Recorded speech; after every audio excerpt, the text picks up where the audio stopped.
Indians working in the US have gotten the biggest shock of their lives, but it may work out to be very well for India, and I'll explain exactly what is happening. So yesterday, President Trump mentioned that any American company hiring foreign workers on H-1B visa will have to pay $100,000 every year to the US government in the form of a fee. Which means every Indian who will be hired by an American company, well, that company in the US will have to pay 88 lakh rupees, not one time, but every single year. Now, this means that practically all the Indians working in the US and are not already US citizens may have to come back. Because right now, this is a presidential order, and whether it's going to sustain in the US Congress or not, we can't really say.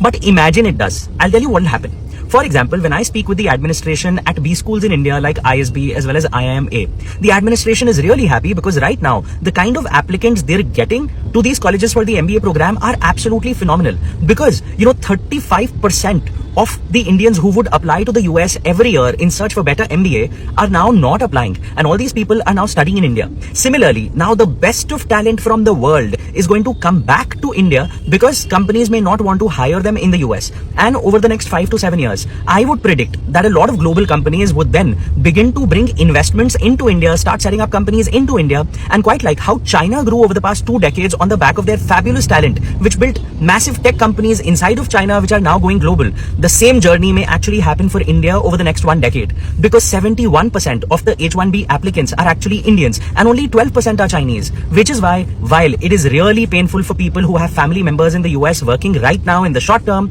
in the long term, it may be a fabulous golden opportunity for our country, India. Share it with someone who may need it. We need workers, we need great workers, and this pretty much ensures that that's what's going to happen. I think, Sean, you agree with that? Well, they're $100,000 per year. So the whole idea is no more will these big tech companies or other big companies train foreign workers. They have to pay the government $100,000, then they have to pay the employee. So it's just not economic. If you're going to train somebody, you're going to train one of the recent graduates from one of the great universities across our land, train Americans, stop bringing in people to take our jobs. That's the policy here, $100,000 a year for H-1B visas, and all of the big companies are on board. We've spoken to them about the gold card. They love it. They love it. They really love it. They need it. Obviously, coming to it due to the current circumstances, obviously, that are unprecedented for us here at Emirates. We are aware that a number of passengers do not wish to travel with us, and that's perfectly fine. And all we ask is that if you wish to offload yourself, So that was an Emirates flight from the United States to India. And as you can see in that video, that was the moment people found out that Trump's new H-1B visa rule has gone into effect. And if they leave the country, they're not going to be able to come back in the country. So people started deboarding. They started because, H-1B people who are in America right now cannot leave America. The ones outside, if they want to come in, it's going to cost them $100,000. Like, it's crazy. Asians for Trump, today is your day, because I saw these videos, right, and I tend to share with you all. Okay, a lot of these Indian guys might just be going back. I saw a particular video, not just in the US. I think it was something I saw about how many Indians, or how many of these people that Canada has also denied visa recently, because a lot of people everybody stay back in your country. So even the people who are citizens of that country are like, everybody just have to stay back in their country. So US is not is also part of those places. Okay, so it's not just about students right now. Okay, before now it was students and all that, but this period we're talking about the HB1 visa, because these guys, we all know, right? But somehow everybody's going to freak out at the end of the day. Well, guys, let's roll out some of these clips, then we'll come back with the commentary. Let's go watch. To my Indian Republicans who claim they voted for Trump because of his anti-illegal immigration, but pro-H-1B immigration stance. This pretty much ensures that that's what's going to happen. What did I say? 75% of people on H-1Bs are Indian. 75%. You guys could have had everything. You could have claimed that you were the highest earner, most highly educated, and one of you was also president of the free world.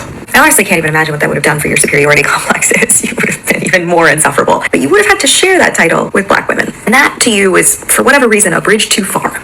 It's for illegal immigrants. How many times do I have to tell you, you aren't special? It's so wild that you think because you came here on a flight instead of on foot, that you're special. You're fucking not. You're not. They hate us all. But now that we're all recognizing this together, including this guy, I think everybody in the room should take stock of where we are. We've already hit tariffs and visas. What do you think is coming next? If I were a betting woman, green cards, permanent resident statuses, they are going to look into your visa applications. Any of you guys going for citizenship? Oh my God, the way that they are going to comb through those applications for errors, you know, there are errors. Just wait till they try to figure out how you got your nanny here. You know what? For the next 6 hours, this has nothing to do with me. I'm going to go back to bed, and then later we'll reconvene to assess the damage you've contributed to. We will compare the number of Indian H-1B visa holders to the total population of Indians in the United States. I know this is really hard to see, but if you don't want to take my word for it, you can find this information on the United States Citizenship and Immigration Services website. In 2019, Indians accounted for 74.5% of H-1B visas. On that same website, this provides information about the estimated number of H-1B beneficiaries in the United States. There's a range in 2019, so to tilt the number in your favor, let's take the lowest number, which is 619,327. So 74.5% of the 619,327 H-1B beneficiaries means approximately 461,398 are Indian. And at that time, there were an estimated 4 million Indians in the United States, which means that 11.5% of Indians in the United States in 2019 were H-1B beneficiaries. But that 4 million includes all Indians in the United States, not just working age. That's children, working age, and retired. So to find the number of households who have an H-1B beneficiary, I divided by 3.13% because that's the average size of the United States household. So 36% of Indian households have an H-1B visa recipient. The other thing about H-1B visas is they are non-immigrant, but they are dual intention, which means an H-1B visa is a path to applying for a green card and receiving citizenship. So there's no knowing how many more Indian households include working family members who had an H-1B visa but now have green cards or are now citizens. So it would be even higher.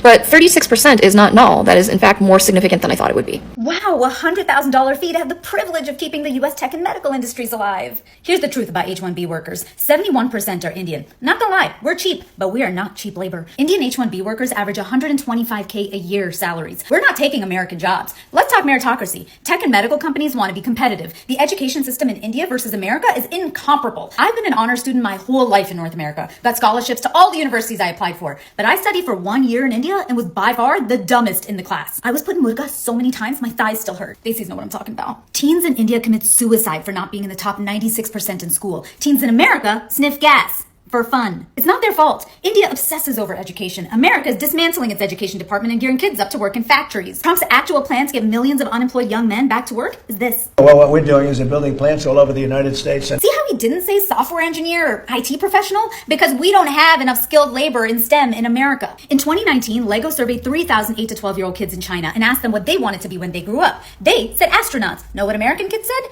YouTubers. This is happening for two reasons. Because India didn't bend the knee to the US, even with 50% tariffs, and because 11 Fortune 500 companies are currently led by Indian heritage CEOs from Alphabet, Microsoft, Chanel, FedEx, and more. Elon Musk, a non-Indian H-1B worker, is the wealthiest man in the world. With money comes power. And when you can't earn power the competitive way, you do the weak thing and cut your competition at its knees. So first is jobs. What's next? Spelling bees? So they increased the HB1 visa to $100,000 per person. So if you don't know, if you have to employ somebody from outside of the US, this is how much you pay. So let's actually be realistic. Most of the Indian people actually, prefer to, bring in their own people, work with their own people, right? We've seen them different places. You see them. Once they open a shop, they're bringing somebody. Once they open a company, they're bringing their own people, right? So they might not be able to do that anymore because of the amount they have to pay to secure a HB1 visa. To bring them in all the way from India down to the US is going to cost them a lot. So the best will be employing somebody in the US. So somehow this is what everyone voted for. I know you guys will say, oh, no, I didn't vote for this. No, you actually did. If you voted for the current administration, if you voted MAGA, then definitely this was part of the things you voted for. Okay, you remember when they said American job for Americans? So definitely they want to keep the job for just Americans to work. whether they love to work or they don't like to work.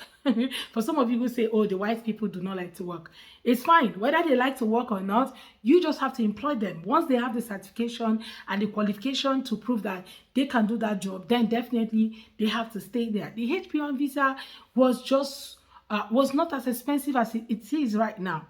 Okay, so a lot of people are going to be feeling it, not just Indians or Asian people or anybody, right? Everybody is going to feel it. So if you love employing cheaper labor from other countries as a company, you might just know that you have to be employing people in the US. Okay, this is what everybody voted for. Remember the MAGA farmers, they also voted for this, okay, because they wanted American jobs to remain with Americans. Oh, these people come and take our jobs away, and now we don't want them here and all of that. That is what it is, right? So they didn't want them here, and now that they're all gone, they are now freaking out that their farmlands are empty, like nobody's coming to work for them. Bankruptcy have also how do they even speak this English? Bankruptcy have taken over, right? So now everybody's freaking out. The HB1 visa was so easy for every other person to be able to employ. Maybe that your brother in India, you can actually bring them in, but right now with the new administration and everything that they stand for, which is cutting down on waste, you might just be employing another person and not your brother from India, right? So every one of you who voted for this, I guess you are so happy that you guys have to have enough job, okay, that will go round, okay, whether you have the qualification or not. You just have to take up the job, okay? You just have to employ the person, okay, whether this person is qualified or not. So for those people who love to employ people from outside, this is also one of it, right? You just have to employ somebody in the US. See, for me, I think I love that because Americans need their jobs, okay, and they need to protect their job, what is theirs. So this is them protecting what is theirs, okay? So HB1 visa is on the high side. So you as an employer of labor who love to employ cheap labor from outside, employ Americans, pay them the minimum wage or even more, and let the money stay back in America instead of going to India or going to another country. So this is exactly what it is, okay? So don't freak out yet. This is just the starting point.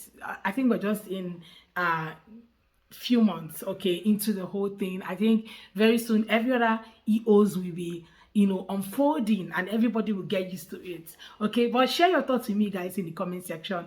I would love to read from you. Thank you so much, guys, for watching. Hope you enjoyed this video. Please do well to like and subscribe, and I look forward to seeing you all on my next video. Please do well to subscribe to be a part of the family. Thank you, and see you all on my next. Bye, guys.